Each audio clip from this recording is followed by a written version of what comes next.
بسم اللہ الرحمن الرحیم۔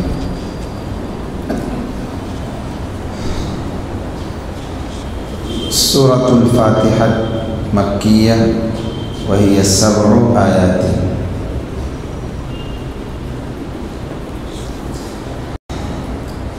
یہ ہماری مجلس ابھی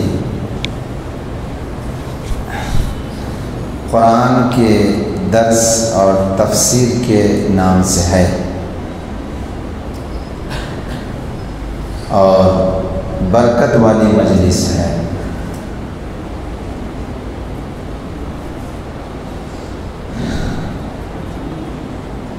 قرآن اللہ کی کتاب ہے، اس میں جو کچھ بیان کیا گیا ہے وہ سب اللہ کی باتیں ہیں۔ بات میں 2 چیزیں ہوتی ہیں، ایک ورڈ ہوتا ہے، دوسرا اس کا معنی ہوتا ہے۔ تو قرآن اللہ کے الفاظ بھی ہیں، ورڈ بھی اللہ کے ہیں اور میننگ بھی اللہ کے ہیں۔ حدیث اور قرآن میں یہی فرق ہے۔ حدیث میں اس کا میننگ، اس کا مفہوم، اس کا معنی یہ نبی کا ہوتا ہے، اللہ کا ہوتا ہے۔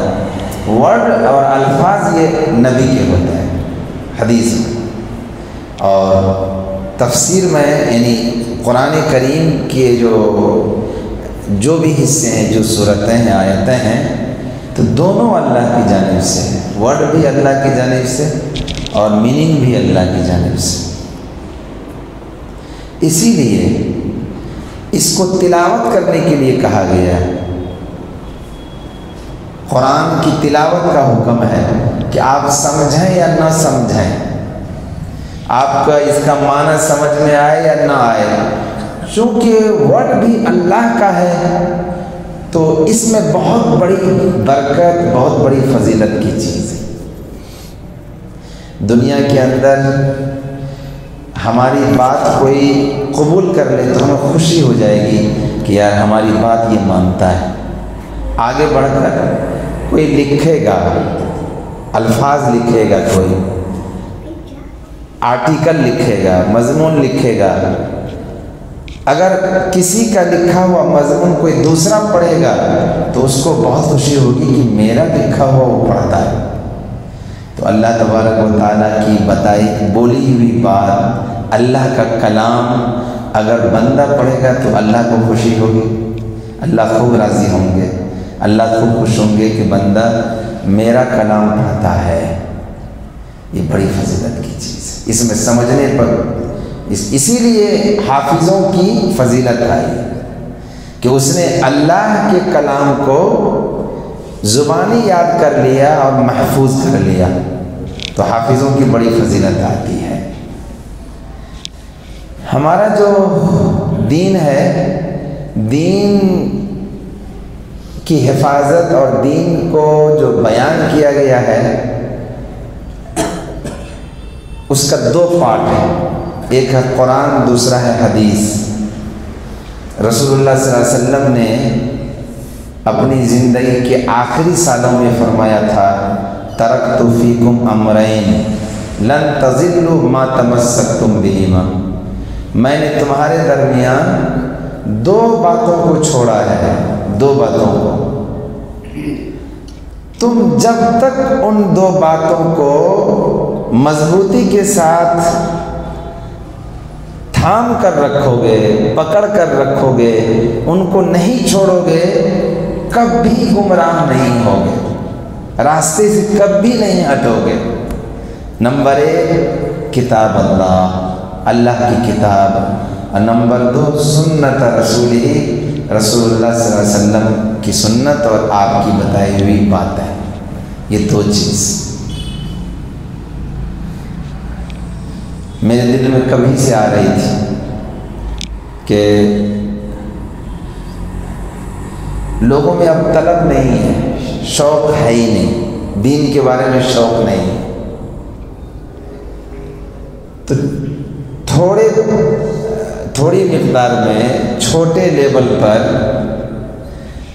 جتنی کسی سے کوشش ہو سکے وہ کوشش کرے کہ خالص دین کی بات دوسروں تک پہنچائے، جتنا اس سے ہو سکے کوشش کرنی چاہیے۔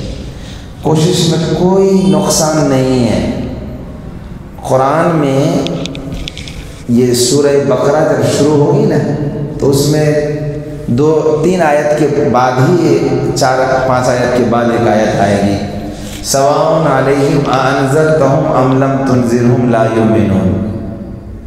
آپ کسی کو مشرکین مکہ کو سمجھائیں یا نہ سمجھائیں، ان کو اللہ کی بات کی طرف بلائیں، دعوت دیں یا نہ دعوت دیں، وہ ایمان نہیں لائیں گے۔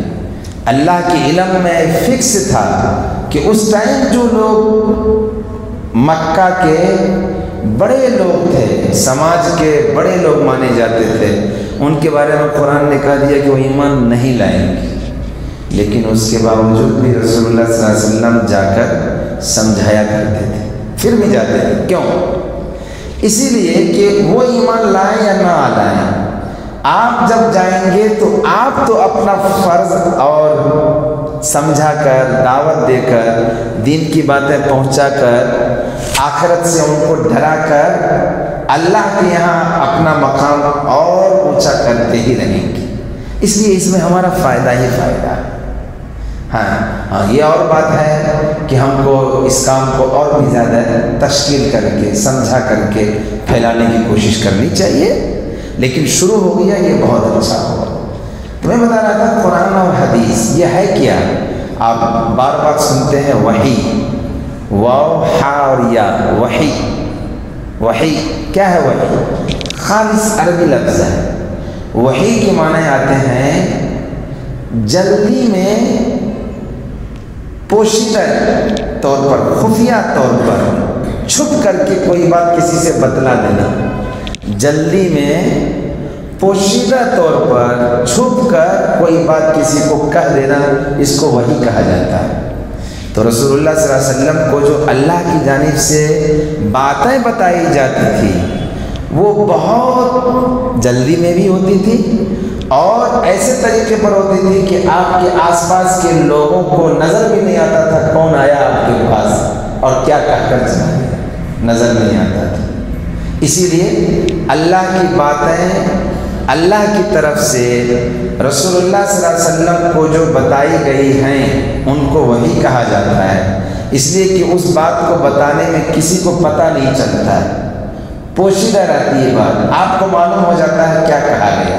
اس لیے حدیث میں آتا ہے کہ کبھی کبھی وحی نازل ہوئی آپ کے اوپر ایسے جیسے گھنٹی کی آواز ہوتی ہے نا، ہارن کی آواز ہوتی ہے ویسی، یعنی جب جبرائیل آتے تھے تو جبرائیل جو آتے تھے تو ان کی آواز جو ہوتی تھی وہ آپ سن لیتے تھے، کوئی اور نہیں سنتا تھا۔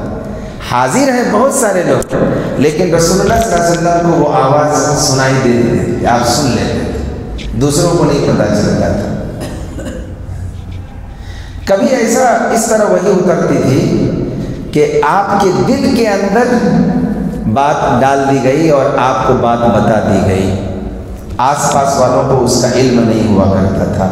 تو وہی قرآن اور حدیث دونوں وہی ہے، دونوں میں فرق یہ ہے کہ قرآن میں الفاظ اور معنی دونوں اللہ کی جانب سے، اور حدیث میں معنی اللہ کی جانب سے، الفاظ رسول اللہ کے، دونوں میں یہی فرق۔ پھر قرآن کی تلاوت کا حکم دیا گیا ہے، اس کو پڑھنے کا، بار بار اس کو زبان پر لانے کا، اس کا حکم ہے۔ حدیث میں ایسا حکم نہیں ہے، حدیث میں ہے کہ ہم اس کو سمجھیں، اس میں جو کچھ بھی مطلب بیان کیا گیا اس کو جانیں تاکہ زندگی میں ہم کو کام آئے۔ زبان سے اس کو بار بار پڑھنے کا حکم نہیں دیا گیا، قرآن میں اس کا حکم دیا گیا ہے۔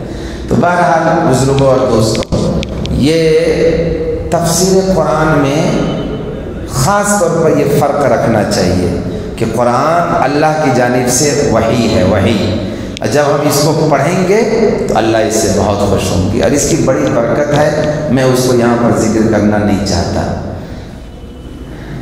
جب آپ کو نبی بنائے جانے کا فیصلہ ہوا تو اللہ تعالیٰ نے پورا قرآن لوح محفوظ سے، لوح محفوظ ایک مقام ہے عرش کے پاس، ایسا مقام ہے جہاں پر اللہ تعالیٰ نے تمام تقدیروں کو اور بندوں کے بارے میں، مخلوق کے بارے میں ازل میں جب زمانہ بھی نہیں پیدا ہوا تھا، کچھ بھی نہیں تھا، تبھی جو اللہ نے فکس کر دیا تھا ساری مخلوق کے بارے میں، وہ ساری چیزیں ایک جگہ اکٹھا ہے، ساری چیزیں اس جگہ میں محفوظ ہے، سیو ہے، اس لیے اس کو لوح محفوظ کہا جاتا ہے۔ تو وہیں پر قرآن بھی، ساری چیزیں، قرآن بھی تھا، تو اللہ تعالیٰ نے لوح محفوظ سے ساری اس پوری بات کو ایک ساتھ دنیا کی آسمان کے اوپر اتار دیا، اور اس کے بعد 23 برس 20 پر 3 برس کے زمانے میں ذرا ذرا، تھوڑا تھوڑا، جیسی ضرورت پڑی ویسا اس قرآن کو اتارا گیا، آہستہ آہستہ۔ جب قرآن اترتا تھا تو آپ کہہ دیتے تھے کہ یہ حصہ فلاں سورہ کا ہے، فلاں آیت سے پہلے، فلاں آیت کے بعد۔ تو کچھ صحابہ لکھنا جانتے تھے تو آپ ان سے کہہ دیا کرتے تھے کہ اس جو آج آیت نازل ہوئی ہے، اللہ کی طرف سے اتری ہے، اس کو فلاں سورہ میں فلاں آیت کے بعد فلاں آیت سے پہلے لکھ لو۔ اس طرح چمڑے میں لکھا جاتا تھا، کاغذ کا زمانہ نہیں تھا، ہڈیوں کے اوپر لکھا جاتا تھا، بڑی بڑی ہڈیاں ہوتی تھیں ان پر۔ اسی طرح پتھروں کے اوپر لکھا جاتا تھا، پتھروں پر، اور ان سب کو لکھ کر کے لوگ اپنے پاس رکھتے تھے، لکھتے تھے اور لکھ کر کے یاد کرتے تھے، اور کئی صحابہ حافظ قرآن تھے اسی کو یاد کر کے، ہے نا۔ تو اتنی محنت، اتنی کوشش، اتنی قربانی کے بعد قرآن کو محفوظ رکھا گیا۔ ذمہ داری اللہ کی تھی حفاظت کی، لیکن بندوں نے اس سلسلے میں محنت کی ہے، اور محنت کر کے بندوں نے اپنی سعادت جمع کی ہے، اپنے لیے نیک بختی اور اجر و ثواب اور اللہ کے یہاں مرتبہ کو پایا ہے اپنی کوشش کر کے۔ تو اللہ نے سینوں سے اور پھر اکٹھا کر کے جب زمانہ کاغذ کا آیا تو اس کو لکھا گیا، آج ہمارے سامنے ہے۔ ہمارے بزرگوں میں سے بہت بڑے بزرگ گزرے ہیں، حضرت شیخ الہند رحمۃ اللہ علیہ، تو ان کو انگریزوں نے قید کر کے کالا پانی بھیج دیا تھا، مالٹا بھیج دیا گیا تھا، کئی سال تک وہاں قید رہے۔ مسلمانوں کے لیے بڑی کوشش کی، اپنی زندگی کی ساری راحت، سارا آرام قربان کر دیا۔ تو قید کے زمانے میں جہاں کوئی کام نہیں ہے، اپنا ملک نہیں ہے، اپنا گھر نہیں ہے، اپنے لوگ نہیں ہیں، تنہائی ہے، اکیلا پن ہے، اور جیل کی زندگی ہے، اور وہ بھی جزیرہ، آبادی نہیں۔ اس میں غور کیا کہ مسلمانوں کی پریشانی کی کیا وجہ ہے۔ تو حضرت جب وہاں سے چھوٹ کر کے آئے تو اپنے لوگوں کو باتیں بتائی تھی۔ میں نے غور کیا تھا تو پتہ چلا کہ مسلمانوں کی زوال اور ذلت کی 2 وجہ ہیں۔ ایک، قرآن کو نہ پڑھنا، اور 2، قرآن کی تعلیمات سے اور قرآن کی باتوں سے لوگوں کی غفلت۔ تو آپ نے کہا کہ ان دونوں کے لیے ہم کوشش کریں گے۔ چنانچہ اسی وقت سے چھوٹے بچوں کے لیے مکتب وغیرہ کا نظم بنایا تاکہ وہ قرآن سیکھیں اور بڑے ہونے کے بعد قرآن پڑھیں، قرآن کی تلاوت کریں اور قرآن سے اپنی زندگی کو جوڑیں۔ اور بڑوں کے لیے تفسیر لکھی حضرت نے، تفسیر لکھی اردو زبان میں۔ سب سے پہلے حضرت شاہ ولی اللہ محدث دہلوی رحمۃ اللہ علیہ کے ایک صاحبزادے حضرت شاہ اسحاق رحمۃ اللہ علیہ، انہوں نے اردو میں سب سے پہلا ترجمہ کیا تھا قرآن کا، اور وہ جو اردو زبان تھی وہ اس زمانے کی زبان تھی، آسان نہیں تھی، اس کو آسان کیا حضرت شیخ الہند نے، ہے نا، اور جس کو سعودیہ نے اپنے یہاں سے چھاپا، اور دنیا بھر میں جہاں جہاں اردو بولا جاتا ہے وہاں وہاں مفت میں اس کا ترجمہ اور اس کی تفسیر کو پھیلایا۔ تو یہ سب کام اس وقت ہمارے بزرگوں نے کیا۔ تو ہمیں چاہیے کہ چھوٹی تعداد ہو یا بڑی تعداد، قرآن کی تفسیر اور قرآن کا معنی اور مطلب کو جاننے کی کوشش کریں۔ ہم جانیں گے تو اس کا فائدہ ہم کو ہوگا، ہم اپنی اولاد کو، اپنے بچوں کو بتائیں گے، اور ہمارے بعد وہ قرآن کو جانیں گے، پہچانیں گے تو اس کی ضرورت، اس کی اہمیت سمجھیں گے، وہ اپنے بچوں کو بتائیں گے، ان کو اس سلسلے میں شوق دلائیں گے، رغبت دلائیں گے۔ اس لیے کوشش کرنی چاہیے۔ بہرکیف قرآن میں 114 سورہ ہے، ان میں سب سے پہلی سورہ ہے سورہ فاتحہ، جس کو ہم نمازوں میں الگ پڑھتے ہیں، تو الگ نماز پڑھتے ہیں تو ہم پڑھتے ہیں، اور امام کے پیچھے نماز پڑھتے ہیں تو امام پڑھتا ہے اور ہم اس کو سنتے ہیں۔ تو گویا ہر نماز میں یہ سورہ پڑھی جاتی ہے۔ میں قرآن کی تفسیر کا آغاز اور اس کا شروعات اسی سورہ سے کرتا ہوں، ہے نا، چونکہ قرآن شروع ہی ہوا اسی سے۔ فاتحہ، سورہ فاتحہ، فاتحہ کے معنی آتے ہیں شروع کرنے والے کی۔ یہ سورہ چونکہ قرآن کو شروع کرتی ہے، قرآن یہاں سے شروع ہوتا ہے، اسٹارٹ ہوتا ہے قرآن، اسی لیے اس سورہ کو سورہ فاتحہ کہا جاتا ہے۔ اس سورہ کو سورہ شفا بھی کہتے ہیں۔ سورہ شفا اس لیے کہتے ہیں کہ اس سورہ میں بہت ساری پریشانی سے، بہت ساری بیماری سے علاج ہے، بہت ساری بیماری سے۔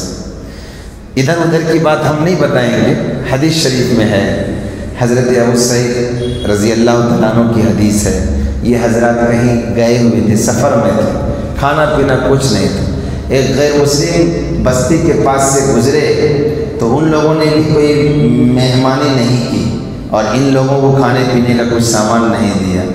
ہوا ایسا کہ ان کا جو سردار تھا اس کو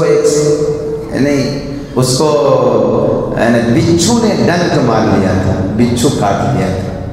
سارے علاج کرنے والے لوگ ناکام ہو گئے تھے، عاجز ہو گئے، ہار گئے۔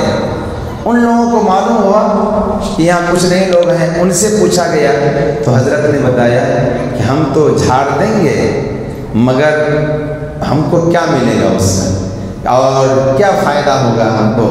تو انہوں نے کہا کہ آپ کیا چاہتے ہو؟ تو کہا کہ ہم بکریاں لیں گے یا کھانے پینے کا سامان ہم کو چاہیے تب جھاڑیں گے۔ حضرت گئے اور حضرت نے اسی سورہ کو پڑھا اور پڑھ کر کے دم کیا، وہ ٹھیک ہو گیا، اس کا زہر اتر گیا، زہر اتر گیا۔ سورہ شفا بھی آج بھی اگر کسی کے سر میں درد ہو تو وہ سورہ سے پہلے بسم اللہ بھی پڑھتے ہیں، ہم بتائیں گے ابھی۔ تو بسم اللہ کے لاسٹ میں یعنی بسم اللہ الرحمن الرحیم، تو الرحیم کے لاسٹ میں جو میم ہے اس کے نیچے زیر ہے، اس کے ساتھ ملا کر پڑھیں الحمدللہ کو، بسم اللہ الرحمن الرحیم الحمدللہ رب العالمین، 7 بار پڑھیں اور ہاتھ پر دم کر لیں اور اس طرح پھونکیں کہ منہ کے تھوک کا کچھ ذرہ ہاتھ کے اوپر پڑ جائے، اور جہاں درد ہے وہاں پھیر لیں، درد انشاءاللہ ختم ہو جائے گا۔ سورہ شفا ہے اس لیے بتایا ہم نے۔ تو یہ سورہ شفا ہے، سورہ فاتحہ ہے، اس کا نام یعنی قرآن عظیم بھی ہے، ام القرآن بھی، بہت اہم۔ بہرکیف تو یہ سورہ ہے سورہ فاتحہ۔ جب ہم قرآن پڑھتے ہیں تو ہمیں حکم ہے کہ ہم اعوذ باللہ بھی پڑھیں اور بسم اللہ بھی پڑھیں۔ اعوذ باللہ کا مطلب ہوتا ہے کہ اے اللہ میں مردود شیطان سے بچنے کے لیے آپ کی حفاظت اور پناہ میں آتا ہوں، مردود شیطان سے بچنے کے لیے آپ کی حفاظت اور پناہ میں آتا ہوں، یہ ہے اعوذ باللہ کا معنی۔ یہ کیوں پڑھتے ہیں ہم؟ قرآن پڑھنے سے پہلے، کسی اور کتاب کو پڑھنے سے پہلے نہیں، قرآن کی خصوصیت ہے کہ یہاں صرف ہم اسی کو پڑھیں تو اعوذ باللہ من الشیطان الرجیم پڑھیں، اس کا کئی فائدہ ہے۔ ایک دیکھیے، یہ معنی ہم نے بتایا، معنی میں غور کرنا چاہیے کہ شیطان جو مردود ہے، اللہ کے در کا بھگایا ہوا ہے، وہ ہمارا دشمن ہے، ہمیں بہکاتا ہے، ہمیں گناہ میں ڈالتا ہے۔ اس سے بچنے کے لیے اللہ کی حفاظت میں آنا، یہ معنی ہوتا ہے اعوذ باللہ من الشیطان الرجیم کا۔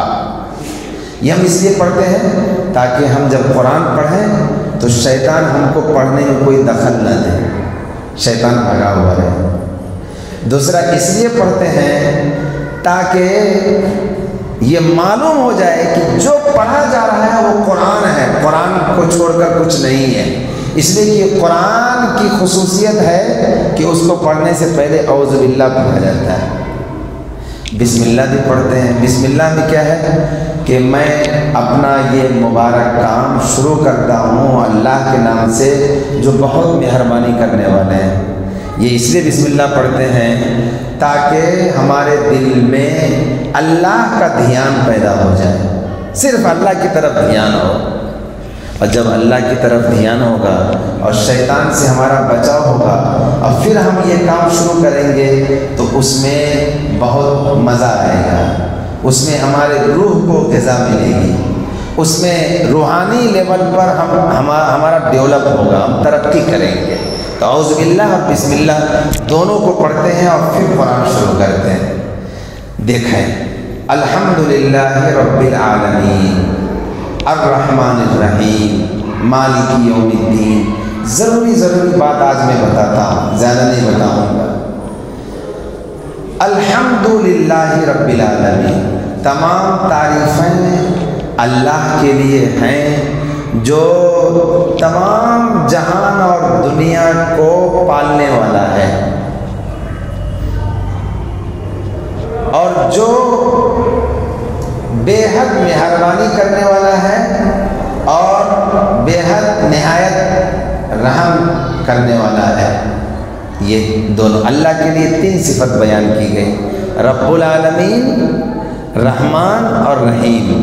اللہ رب العالمین ہے، اللہ رحمان ہے، اللہ رحیم ہے۔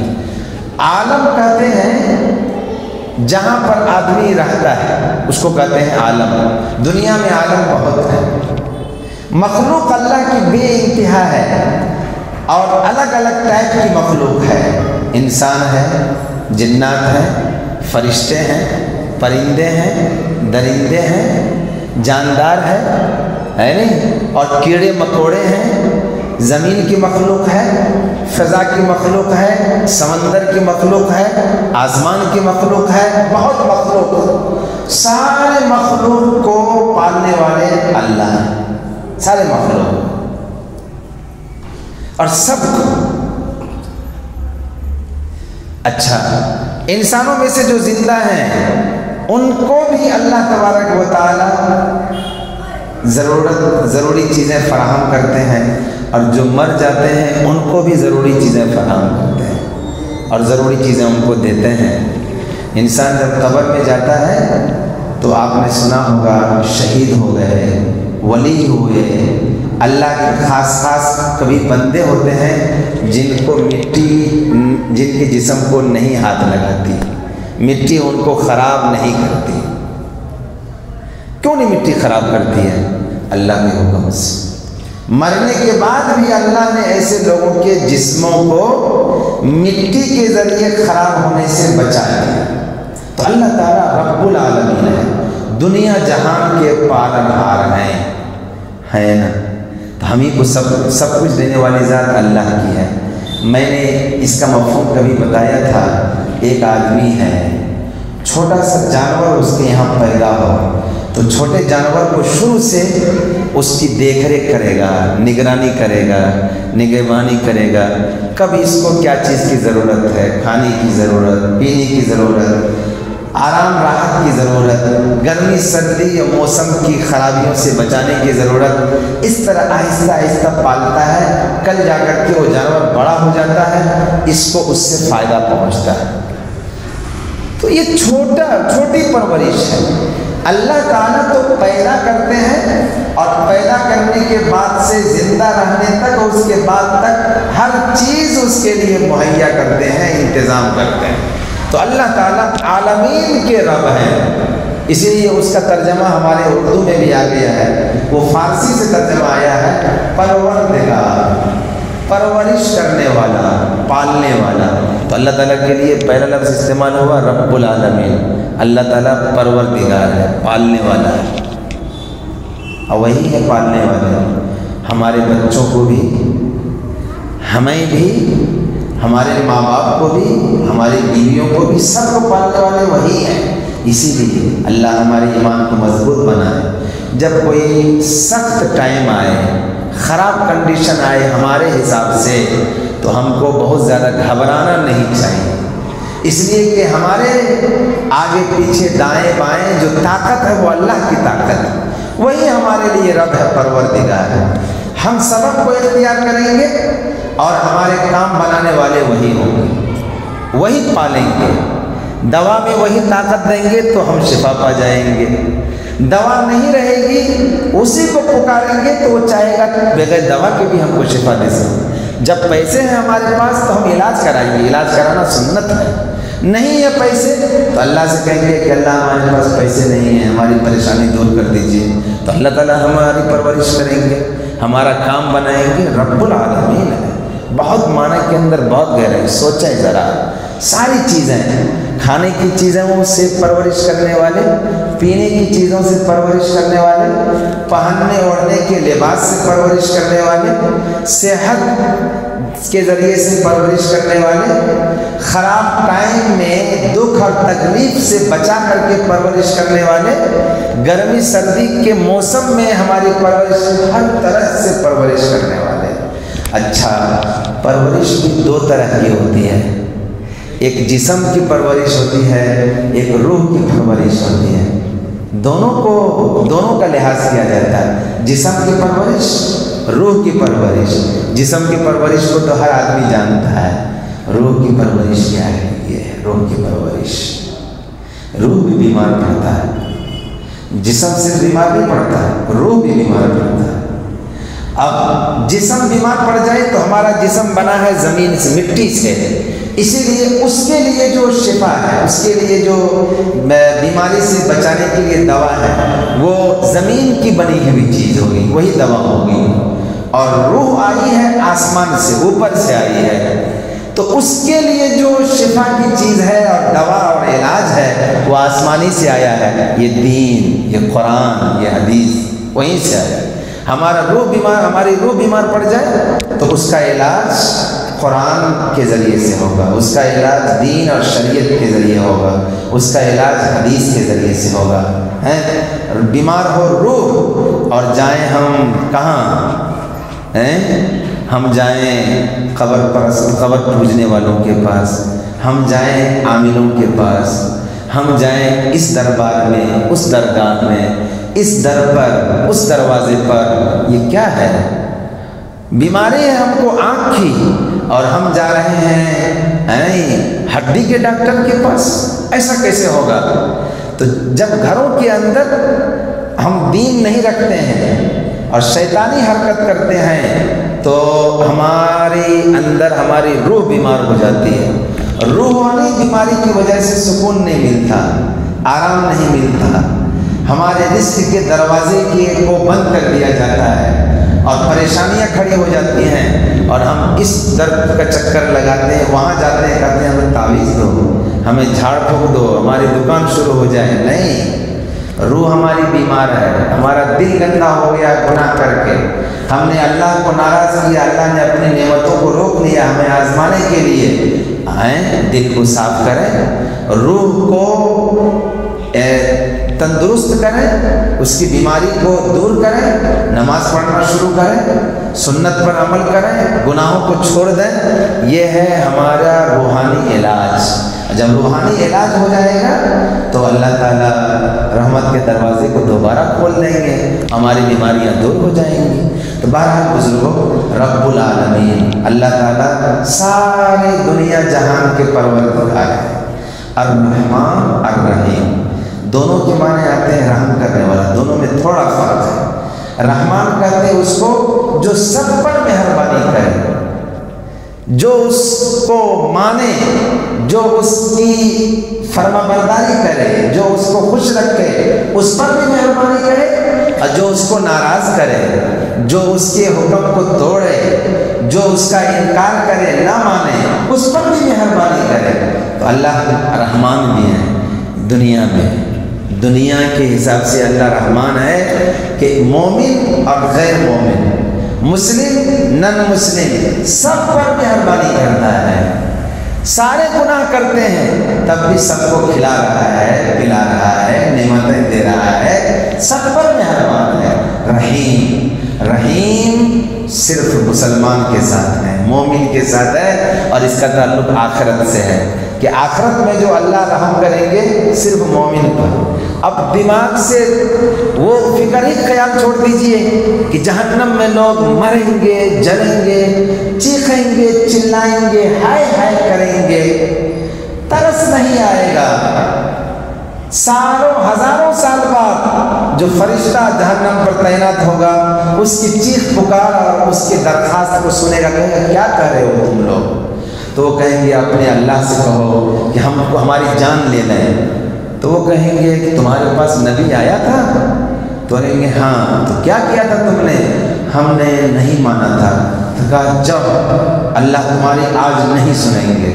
فرشتہ کہے گا آج اللہ تمہاری، بھائی ہمارے دل میں آتا ہے تڑپتا ہوا اللہ لوگوں کو جہنم میں چھوڑ دیں گے، رحم نہیں آئے گا؟ نہیں آئے گا، اس لیے کہ اللہ رحیم ہے۔ آخرت میں اللہ کی مہربانی صرف اہل ایمان کے ساتھ ہوگی، کافروں کے ساتھ، نہ ماننے والوں کے ساتھ، انکار کرنے والوں کے ساتھ نہیں ہوگی اللہ کی مہربانی۔ اور یہ آخرت والی تو اللہ تعالیٰ رب العالمین ہے، اللہ رحمان ہے، اللہ رحیم ہے۔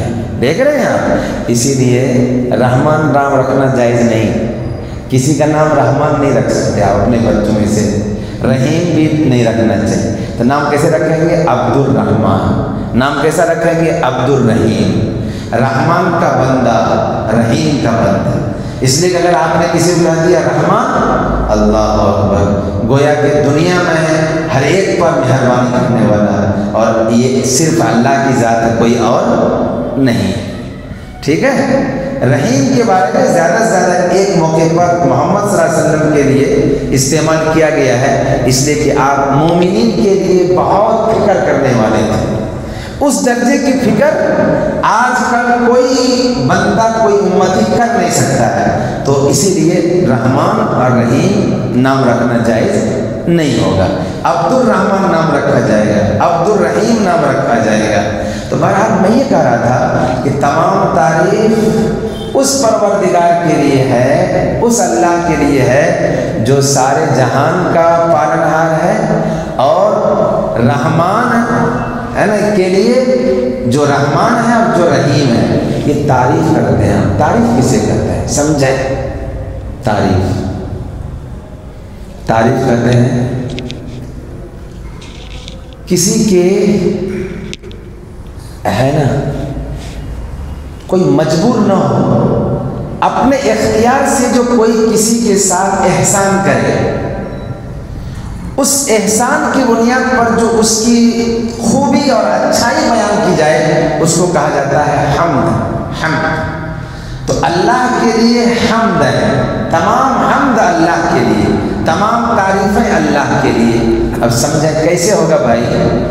میں کہوں کوئی آدمی خوبصورت ہے، بہت خوبصورت، اب آپ اس کی تعریف کریں، یہ تعریف تو ہو سکتی ہے لیکن حمد نہیں ہوگا۔ یہ کیوں؟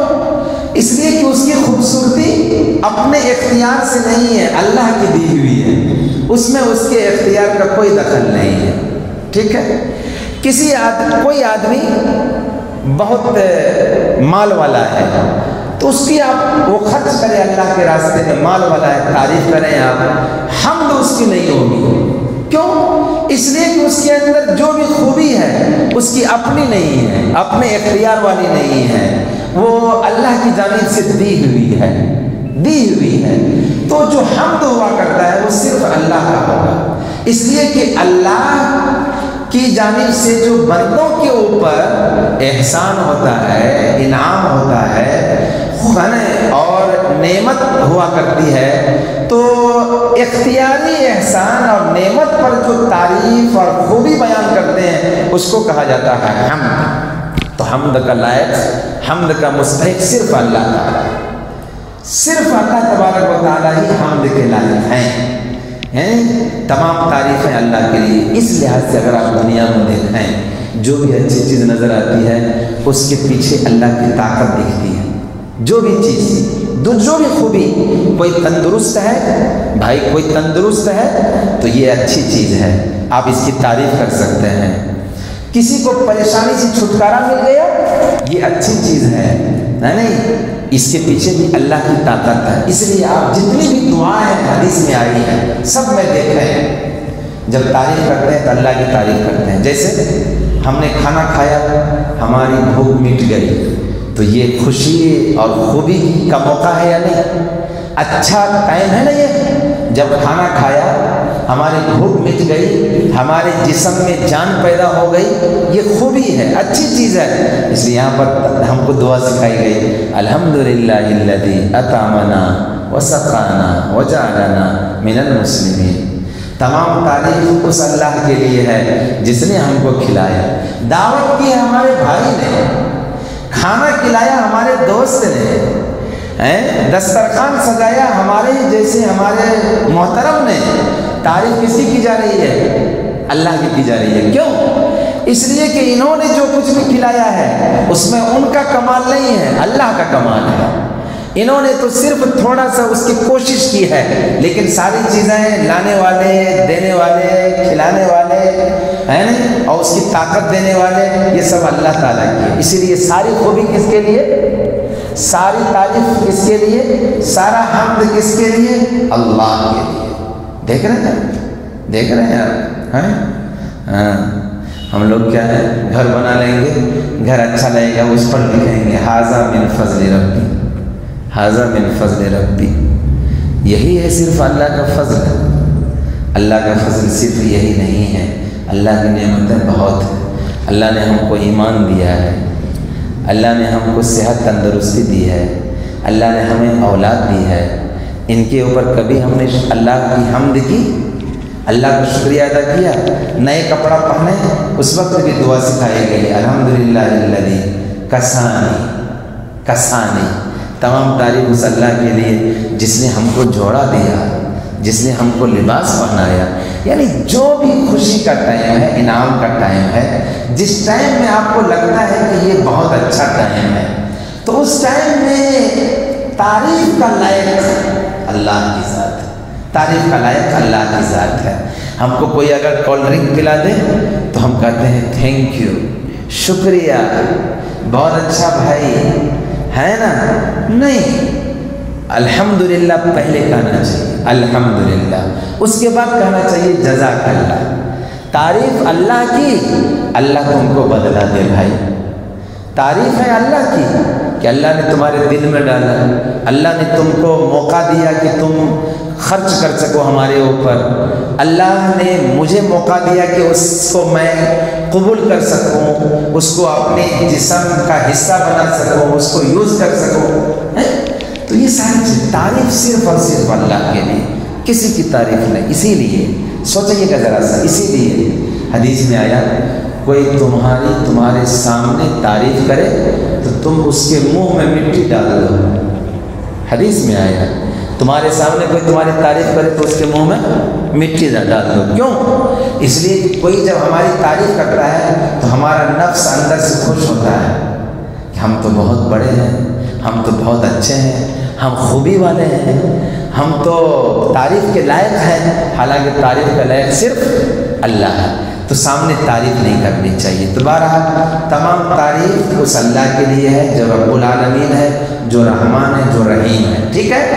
اب دیکھیں آپ، اللہ رحمان ہے، رحیم ہے، تو رحمان رحیم ہے تو ہمارے اندر یہ غلطی پیدا ہو سکتی تھی کہ ارے اللہ رحمان ہے، چلو کوئی بات نہیں، گناہ کر لیں گے اللہ بخش دے گا، معاف کر دے گا، چھوڑ دے گا۔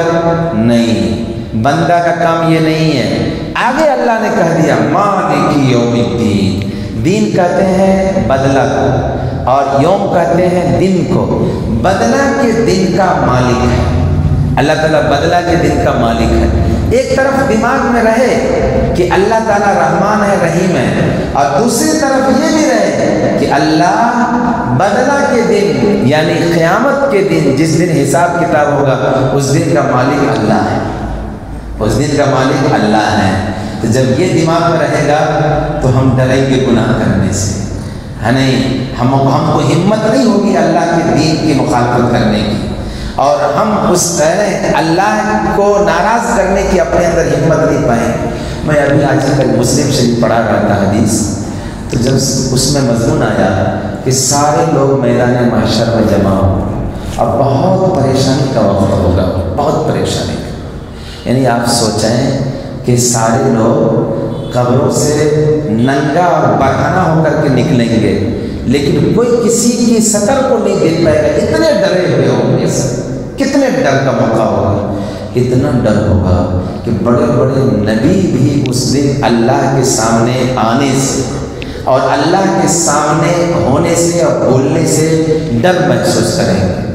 کتنا یعنی اللہ تعالیٰ کے غضب اور غصے کا دن ہوگا، وہ اللہ غصہ کے والے ہوں گے، کتنا ڈر کا دن۔ اسی لیے اللہ کہہ رہے ہیں کہ مالک یوم الدین، مالک یوم الدین، وما ادراک یوم الدین، ثم ما ادراک ما یوم الدین، یوم لا تملک نفس لنفس شیئا۔ مالک یوم الدین، بدلے کا دن کیا ہے جانتے ہو؟ قرآن کہہ رہا ہے جس دن کوئی آدمی کسی کے لیے ذرہ بھر کا بھی اختیار اور اس کی ملکیت نہیں رکھے گا۔ یعنی آج تو تھوڑا سا اللہ نے کسی کو اختیار دیا ہے تھوڑا سا کہ ہم چاہیں تو یہ کر لیں، اس کو فائدہ پہنچا دیں، کل بدلے کے دن کوئی کسی کو ذرہ برابر فائدہ نہیں پہنچائے گا۔ اس لیے اللہ نے کہہ دیا مالک یوم الدین، جزا اور بدلے کے دن کے اللہ تعالیٰ مالک ہیں، کسی کی وہاں نہیں چلے گی۔ اگر آدمی کے سامنے یہ چیزیں رہے کہ اللہ تعالیٰ رب العالمین ہے، اللہ رحمان ہے رحیم ہے، تو اس سے کیا ہوگا؟ بندہ کبھی بھی کم ہمت نہیں ہوگا اور مایوس نہیں ہوگا۔ وہ سوچے گا اللہ نے مجھے بنایا ہے، اللہ ہی ہم کو کھلاتا ہے، اللہ ہی دے گا، ہم کو مارے گا نہیں، ہماری آل اولاد کو اللہ بے یار و مددگار نہیں چھوڑے گا، اللہ مدد بھی کرے گا، رحم کرے گا، یہ بھی رہے گا۔ اور ساتھ ساتھ یہ بھی فکر پیدا ہوگی کہ اللہ تعالیٰ ہم کو آزاد اور بے لگام نہیں چھوڑا ہے، ہم اللہ کے ہاتھوں کے اندر جو رسی ہے وہ رسی ہمارے گلے میں لگی ہوئی ہے، ہم اللہ کی طاقت سے باہر نہیں جا سکتے، ہم جواب دیں، ہم کو اللہ کا جواب دینا ہے۔ تو یوم الدین، تو یہ یہاں تک بندے نے آ کر کے اللہ تبارک و تعالیٰ کی تعریف بیان کر دی، اللہ کیسے ہیں، رب العالمین ہے، اللہ رحمان ہے، اللہ رحیم ہے، اور بدلہ کے دن کا مالک ہے نا۔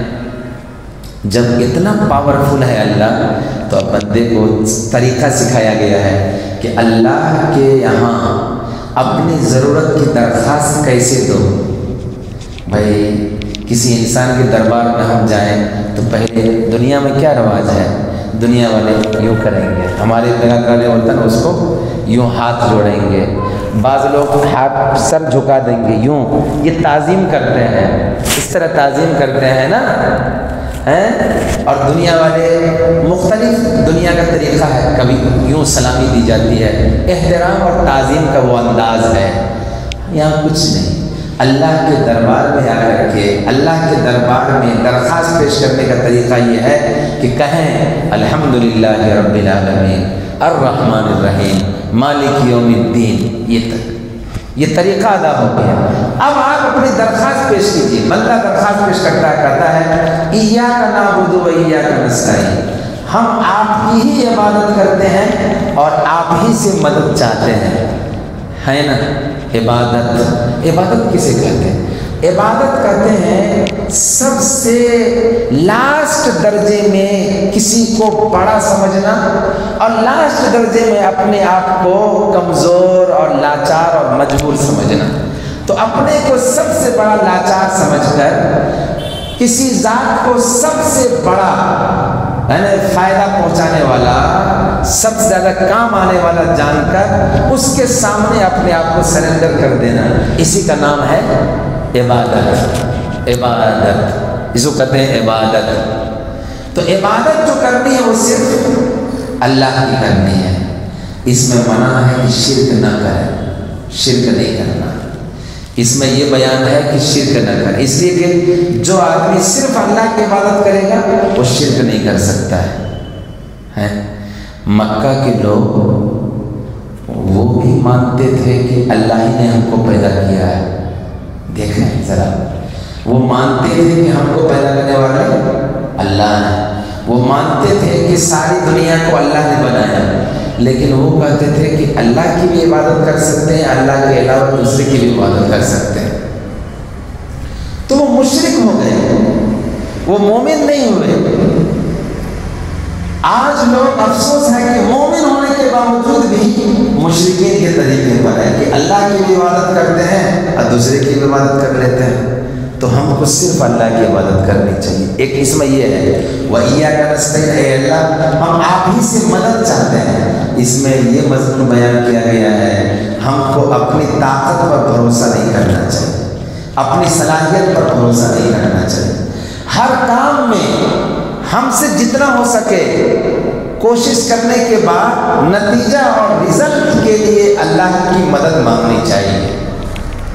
محنت کرنی ہے ہم کو، کوشش کرنی ہے ہم کو، اور اس کے اوپر کامیابی، مدد اور رزلٹ، اس کے لیے اللہ کی مدد کی ضرورت ہے۔ تو مدد مانگنی چاہیے اللہ کی۔ دیکھیں اللہ کس کس طرح بندے کو سمجھا رہے ہیں کہ بھائی ٹھیک ہے تم یہاں تک دکان تک آ گئے، دسترخوان پر بیٹھ گئے، کھانا تمہارے سے لگا ہوا ہے، تم نے دنیا کے کسی کام کے لیے سارا پروسیس پورا کر لیا، وہ کام ہوگا یا نہیں، رزلٹ تمہارے ہاتھ میں آئے گا یا نہیں، کامیابی تمہارے پاس آئے گی یا نہیں، اس کے لیے میری مدد لو، میری مدد لو، ہے نا۔ لوگوں کا لقمہ منہ تک پہنچا، مر گئے۔ کام کے ہم آخری اسٹیج پر پہنچ گئے، کام بگڑ گئے۔ لوگ بولتے ہیں نا سب کچھ ہو گیا تھا، سب کچھ ہو گیا پھر بھی کام نہیں ہوا۔ کیوں کام نہیں ہوا؟ سب کچھ تو آپ نے کر دیا، اپنے لحاظ سے سارا پروسیس پورا کر دیا، لیکن اللہ نے نہیں چاہا تو کام رک گیا، دنیا کا کام نہیں ہوا۔ تو ہم کو اپنی طاقت پر، اپنی کوشش پر بھروسہ نہیں کرنا، محنت کرنی ہے، کوشش کرنی ہے، ذریعہ اور سبب کو اپنانا ہے، مگر رزلٹ کے اوپر نظر اللہ کے طرف اٹھانی ہے، اللہ کو دیکھنا ہے۔ تو ایاک نعبد و ایاک نستعین، اس کے بعد اہدنا الصراط المستقیم، ہمیں راستہ بتائیے، سیدھے راستے، سیدھے راستہ ہم کو بتا دیجیے۔ کہیں جانا ہے نا ہم کو، راستہ معلوم نہ ہو تو ٹیڑھے میڑھے راستے میں آدمی بھٹک جاتا ہے، اور سیدھا راستہ ہوتا ہے تو آدمی کو کچھ پوچھنا نہیں ہے، سیدھا منزل تک پہنچ گیا۔ دین اسلام اللہ تک پہنچنے کا سیدھا راستہ ہے، اس راستے کے اوپر کوئی رکاوٹ نہیں ہے، اس راستے کے اوپر آپ کو کوئی پریشان نہیں کرے گا، بس آپ کو راستے پر آ جانا۔ آپ اگر راستہ ہی چھوڑ دیں گے تو پھر ایکسیڈنٹ کریں گے، نیچے کھائی میں گریں گے، آپ ختم ہو جائیں گے، منزل تک آپ نہیں پہنچیں گے۔ تو سیدھے راستے پر چلنا ہے، جب تک سیدھے راستے پر رہیں گے شیطان بھی ہمارا کچھ نہیں بگاڑ سکتا، سیدھے راستے پر رہیں گے دنیا کی کوئی طاقت ہم کو ہمارے راستے سے نہیں ہٹا سکتی ہے۔ اچھا ایک بات، دوسری بات، جب ہم کہیں پر سفر کریں راستہ سیدھا ہو جائے، مگر سفر اس وقت خوشگوار ہوگا، کامیاب ہوگا جب راستے کا ساتھی ہوتا ہے، تو سفر آسانی سے طے ہو جاتا ہے۔ اکیلا سفر بہت پریشان کرتا ہے، بہت لمبا لگتا ہے، اس میں تکلیف بھی ہوتی ہے، ٹینشن بھی رہتا ہے، کیا ہوتا نہیں ہوتا۔ اور کچھ لوگ ہوتے ہیں تو بے فکر آدمی بے انداز سفر کرتا ہوا چلا جاتا ہے۔ تو آگے دیکھیے دونوں بات، ہم دعا کرتے ہیں کہ اللہ سیدھے راستے کی ہم کو توفیق دیجیے، سیدھا راستہ ہم کو بتائیے، اور ان لوگوں کے راستے پر چلائیے کہ اس راستے میں ہمارے ساتھی ہوں، وہ لوگ جن پر آپ نے انعام کیا ہے۔ اور انعام سے مراد یہاں پر دنیا کا انعام نہیں، آخرت کا انعام، دینی انعام، دینی انعام، یعنی جو لوگ دیندار ہیں، جو لوگ دین کو فالو کرتے ہیں، جو لوگ دین کو قیمتی جانتے ہیں، جو لوگ دین کے لیے قربانی دیتے ہیں، ان کو ہمارے دین کے راستے میں ہمارا ساتھی بنائیے، رفیق سفر بنائیے کہ ہم اور وہ ساتھ رہیں، ہے نا۔ اب وہ کون لوگ ہیں؟ 4 لوگ ہیں، انبیاء، صدیقین، شہداء اور صالحین، نیک لوگ، سارے نیک لوگ۔ نبی، امت میں نبیوں کا درجہ تو بہت اونچا ہے، اس کے بعد امت میں 3 کیٹیگری ہوتی ہے۔ سب سے اعلیٰ درجے کے جو نیک لوگ ہوتے ہیں امت میں، ان کو صدیق کہا جاتا ہے، صدیق کہا جاتا ہے، کہ وہ لوگ دین کے معاملے میں سوچتے بھی نہیں ہے کہ اس کو دیکھا جائے کہ کرے یا نہ کرے، وہ بغیر سوچے ہوئے کہہ دیتے ہیں کہ یہ دین کی بات ہے تو سچی ہے، اس کو کہتے ہیں صدیق لوگ۔ یہ بہت کم لوگوں کو یہ درجہ حاصل ہوتا ہے۔ اس کے بعد شہید، اللہ کے راستے میں جان دینے والے شہید، اور پھر نیک لوگ۔ تو یہ 4 لوگ ہیں ایسے جو اللہ کے یہاں انعام والے ہوتے ہیں، یہی لوگ انعام والے ہیں۔ آخرت کے اندر انہی لوگوں کو اللہ تعالیٰ نوازیں گے، جنت میں داخل کریں گے۔ اس کے علاوہ کوئی بھی اللہ کی رضا اور اللہ کی خوشی کا حقدار نہیں ہوگا، اور اللہ تبارک و تعالیٰ کے یہاں سے نعمت پانے والا، انعام پانے والا نہیں ہوگا۔ تو یہاں پر یاد رکھنا چاہیے کہ اللہ ہمیں ان کے راستے پر چلا جن پر تیرا انعام ہوا ہے۔ انعام سے دنیا کا انعام نہیں ہے، مال، دولت، عہدہ، کرسی، عزت، شہرت، منصب، ہے نہیں، اور بڑا نام، یہ نہیں، دین کا انعام یہاں پر ہے، دین کا انعام۔ کیوں؟ آگے آ رہا ہے غیر المغضوب علیہم ولا الضالین، اس کو سمجھنا چاہیے ٹھیک سے۔ غیر المغضوب علیہم ولا الضالین، ان لوگوں کو ہمارا ساتھی نہ بنا، ان لوگوں کے راستے پر ہم کو نہ چلا جن کے اوپر تیرا غصہ ہوا ہے، جن پر آپ ناراض ہیں، اور جو آپ کے راستے سے بھٹکے ہوئے ہیں۔ 2 لوگ جن پر آپ کا غصہ ہے اور جو آپ کے راستے سے بھٹکے ہوئے، ان کے راستے پر ہم کو نہ چلا۔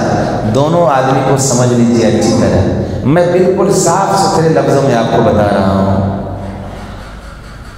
جن پر اللہ غصہ کرتے ہیں، غضب نازل کرتے ہیں، ناراض ہوتے ہیں۔ دیکھیے، باپ کوئی اپنی اولاد سے ناراض ہوتا ہے، 2 طرح کا ناراض ہوتا ہے۔